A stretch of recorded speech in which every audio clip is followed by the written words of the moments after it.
Agent, we've located a cache of first wave M1A rifles at Lexington Event Center. We need you to take out Lorraine Barry before she can get them out on the street and... Actually, no. This is the Echo1 M14 SOCOM 16 Airsoft rifle. We're doing an in-depth review of it right now, so stay tuned.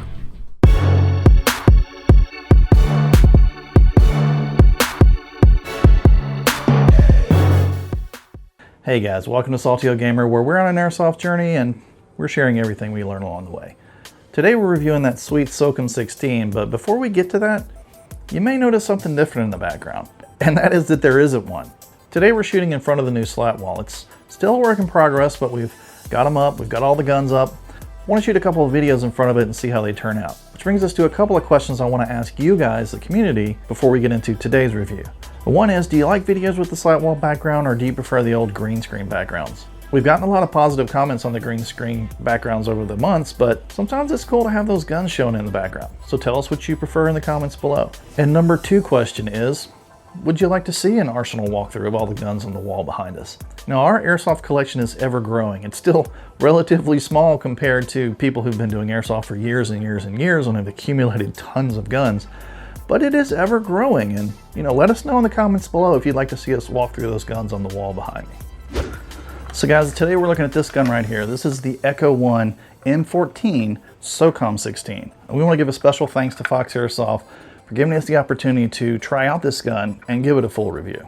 The M14 has been around since the early 60s when it became general issue for most of the US Armed Forces. And it stayed in general issue until it was replaced by the M16. And this gun is still used today in the military for ceremonial purposes, as DMRs, and sometimes even as sniper rifles. And you may have also seen its civilian cousin, the M1A. Now the M1A only fires semi-automatic, whereas the M14 fires semi and full automatic.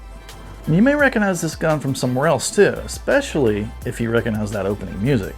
That's right, agents, this was the meta in the Division for a really long time. If you were a Division 1 Day 1 player, then you remember you wanted to get your hands on that first wave M1A. And not just any first wave M1A. This was back in the days before recalibration, and you prayed to the RNG guys to drop that first wave M1A with that broken accuracy talent. If you played, you know what I'm talking about. And in most cases, if you hadn't gotten that drop yet, the SOCOM 16 was the next best thing. So I'm excited to review this gun. I'm excited to get out and play with this gun. And we're gonna go over everything about this gun in depth. But before we do, let's see what's in the box. Oh, what's in the box? All right, so this is the Echo1 M14 SOCOM 16.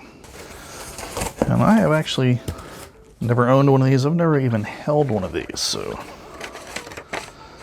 let's have a look at what we have here. Whoa, that sucker is heavy. Now the upper rail, barrel assembly, and bolt receiver are all full metal. The body itself is a strong polymer, but that does not take away from the weight of this gun. This gun is 8 pounds, and it feels every bit of it. Comes with a high capacity 450 round 7.62 style magazine. It's got a small Picatinny rail segment up top for mounting your optics. It does have a working bolt, and I think this is your bolt catch. This is your full auto and semi-auto toggle right here. Fully adjustable sights. This moves left and right, up and down for elevation. Has the exact same M1 Grand safety system and paddle mag release, just like that. And a rotary style hop-up right here. What's cool about this rotary style hop-up is even though it's located in the mag well, you can still get to it when the magazine's in. So if you're out in the field playing and you need to make some immediate adjustments, you can do that. Of course, has a barrel rod. It actually comes with an extra 7.62 high capacity 450 round magazine. So you're good to go play out on the field without having to buy an extra mag. Has a block style tester battery that comes with it, 9.6 volt NIM, and just your basic battery charger. Actually, that's one thing we didn't look at, is where the battery goes on this thing. So the buttstock flips up, and then this door opens, and that's where you put the battery. And I don't know if you can see, but that is some gigantic real estate in that buttstock. That's gonna rattle around. There's no doubt that is gonna rattle around a lot. With the exception of a long stick style NIM battery, I think you can probably put about any battery you want in that giant compartment right there. All right, there you go. Let's go talk about this gun. So there you go, guys. This gun has a lot of the old style M1 Garand styling still on it. I mean, it has the really old school metal sights that are adjustable, just like the old M1 Garand. I mean, these suckers are stationary, but you can still adjust them for windage and elevation, but they've got that really old school windage and elevation adjustment slide, which, you know, for nostalgia's sake is kind of cool.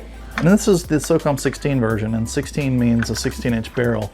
So it's a lot shorter than your traditional M14, and it's got a shorter flash hider as well. And a lot of people call it the CQB version because it's a lot easier to maneuver around corners and in small spaces. Originally intended for urban combat. And the first thing I noticed about this gun is that it's every bit the 8 pounds listed on paper. It is a pretty heavy gun, which is kind of surprising because all of the stock is a strong polymer. But it's got a full metal Picatinny section right here on the top. It's got a full metal barrel and receiver assembly and a full metal gearbox. And apparently that stuff adds up to a pretty heavy gun. It's got the old school M1 Garand safety that you press forward with your finger right here. By virtue of location, it's got an ambidextrous powder release for the magazine. The magazine itself just kind of rotates into place. And it does come with an extra high cap magazine, so you're ready to go out and play straight out of the box. It has nice texturizing at the handguard and the grip. And it's got that cool classic M1 Garand charging handle. Doesn't actually do anything, but sounds awfully cool. You'll see on this side, this is actually meant to be the bolt catch, and I'm actually not 100% positive on the Echo1 if it's supposed to catch the bolt. Oh, it does catch the bolt. So there you go. It has a working bolt catch. And then to release the charging handle, you just pull the bolt back slightly again and you're good to go. As far as getting a battery into this beast, this metal plate on the back of the buttstock flips up, then this door opens up into the battery handle, and this is just a massively huge battery compartment that you could put just about any type of battery you can imagine in here. And according to the documentation, you can put an 11.1 LiPo into this. It does not say that there's a MOSFET in this gun, but I guess they're confident in their internals that you can run it at that higher pace without any damage. So that's what we're gonna be running in this gun when we take it to the field and when we do the chrono test in a little bit. As far as fire selection modes go, the fire selector is this little rotating, I don't know what you call it, switch on the right side here. You rotate it up, you're in full auto. Rotate it back down, you're in semi-auto. Certainly not something you're going to be changing on the fly under fire in the field, but it does support both firing modes. Honestly, I've always loved the look of this gun ever since the days of playing with it in the Division. The only negative thing I can point out about this is that the Picatinny rail is so far forward on the handguard that I think it's going to be awkward for optics. Now, if you notice here, this is another throwback to the old M1 Garand. There's a hole right here. They do make a specific Picatinny attachment for the M14 that'll go over the charging handle right there, so you can mount optics right there where you would traditionally find optics mounted.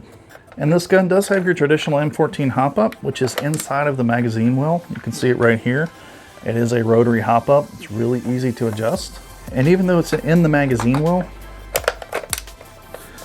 you can still get to it when the magazine is in there. So you can make on-the-fly adjustments in the field. And that brings us to the question, how does this gun perform? That's what we really want to find out, right? So let's go find that out right now. We didn't feel like backyard shooting would do this gun justice, so we took it straight to the field. It failed chrono at 410 feet per second with .20 gram BBs, thus the orange taped DMR class. But it was the right choice for the distance and accuracy of this gun.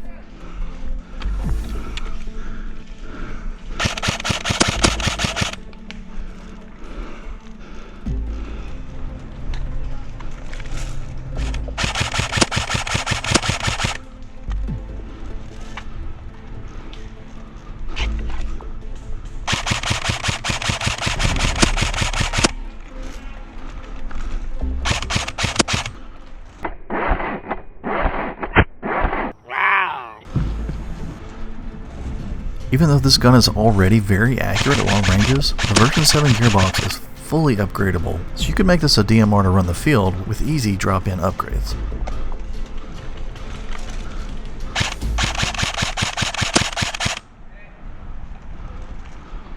Move up, it's clear. So there you go, guys. If you're looking for something fun to play with, this not just another M4, this could be your ticket right here. This M14 SOCOM 16 is really fun to play with. I really love the look and feel of it, and it takes me back to those days when I was playing a Division. In fact, at the end of this video, I think I'm gonna go play some Division 2. So guys, thanks again for sticking with us. We want to say a special thank you again to Fox Airsoft for providing us this gun to review. And guys, if you haven't already joined us on our airsoft journey, why not? Come on, why do we have to ask this question every time? Just go ahead and hit that subscription button, hit that notification bell, so you don't miss a single video that comes out every Tuesday with bonus videos on Fridays. And until then, we'll see you next time.